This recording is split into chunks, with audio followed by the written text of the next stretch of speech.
এই ম্যাথ এখানে বলা হচ্ছে আমাদের একটা ইকুয়েশন দেওয়া আছে যেটা হচ্ছে polar equation which is r square minus 4√3 r cos theta minus 4r sin theta plus 15 এবং এটা পোলার স্থানাঙ্কে দেওয়া আছে এবং আমরা জানি পোলার স্থানাঙ্কে বৃত্তের সাধারণ ইকুয়েশন হচ্ছে r square plus 2r g cos theta plus f sin theta plus c = 0। ঠিক যেমনভাবে আমরা আমাদের কার্টেসীয় স্থানাঙ্কেরও বৃত্তের সাধারণ সমীকরণ জানি, এটা হচ্ছে পোলার স্থানাঙ্কে বৃত্তের সাধারণ সমীকরণ, যেখানে আমরা বলতে পারি c এর মান c হচ্ছে r1 square minus a square এবং r1 স্কয়ার কি ছিল, r1 এর মান হচ্ছে আমরা বলতে পারি √g square plus f square এবং এর মান হচ্ছে বৃত্তের ব্যাসার্ধ which is √g square plus f square minus c এবং এখানে g এর মান হচ্ছে মাইনাস r1 cos থিটা 1 এবং f এর মান হচ্ছে মাইনাস r1 sin থিটা 1। এই জিনিসগুলো আমরা পোলার সমীকরণে বৃত্তের ইকুয়েশনগুলোর কার্টেসীয় ভার্সন থেকে কিভাবে পোলারে আসা যায় বা পোলারের জিনিসগুলো আমরা জানি।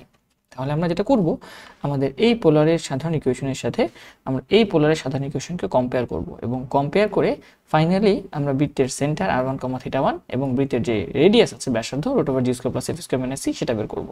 তাহলে আমরা যদি কম্পেয়ার করি r স্কয়ারের সাথে এখানে r স্কয়ার আছে প্লাস 2rg cos থিটা আছে, এখানে cos থিটা আছে তার মানে তার যে সহগ সেটা হচ্ছে 2rg, রাইট?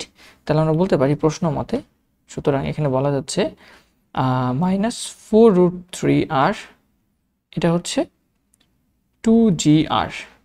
তাহলে আমরা যদি এখান থেকে 2r এবং এখানে 2r কাটাকাটি করে দেই তাহলে আমরা এখান থেকে পাবো g এর মান g ইকুয়ালস আমরা পাচ্ছি মাইনাস 2√3। ফাইন, ঠিক সেম ভাবে এখানে 2rf sin থিটা আছে এবং এখানে আছে মাইনাস 4f sin থিটা বা 4r sin থিটা। তাহলে আমরা বলতে পারি এগেইন বলা যায় মাইনাস 4r হচ্ছে আমাদের এখানে 2fr। তাহলে এখান থেকে বলা যায় এবং r কাটাকাটি করলে এবং 2 কাটাকাটি করলে f -2। তাহলে আমরা f এবং g পেয়ে গেছি। f এবং g পেয়ে গেলে আমাদের মনে হয় যে আমাদের সেন্টারের জন্য আর কিছু লাগবে না এবং রেডিয়াসের জন্য আর কিছু লাগবে না। আমরা ডিরেক্টলি সেন্টারের যে সমীকরণ সেটা বসাই দিতে পারি বা সূত্র সেন্টার, আমরা বলতে পারি সেন্টার এটা হচ্ছে আমাদের r1, থিটা 1 এবং r1 এর মান জানি √g square plus f square. So g square মান হচ্ছে 2√3, সো মাইনাস 2√3 স্কয়ার আর আমাদের f স্কয়ার হচ্ছে -2, সো -2 স্কয়ার। এটা হয়ে গেল √g square plus f square comma tan inverse minus f minus g, f এর মান তো -2, সো মাইনাসে প্লাস 2 হয়ে যাবে আর এখানে হচ্ছে মাইনাসে 2 প্লাস হয়ে যাবে আর 2√3।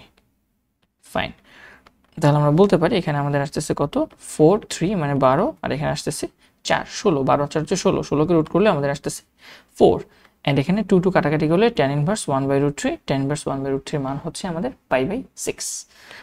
সো আমরা বলতে পারি আমাদের आंसर হচ্ছে 4, π/6।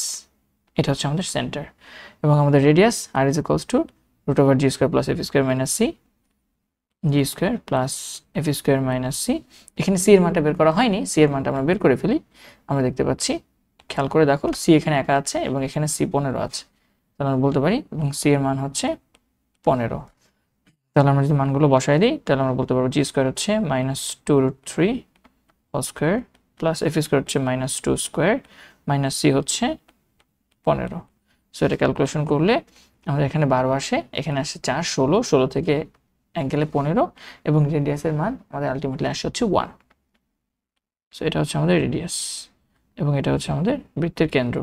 হোপফুলি আমরা এটা বুঝতে পেরেছি। ধন্যবাদ সবাইকে।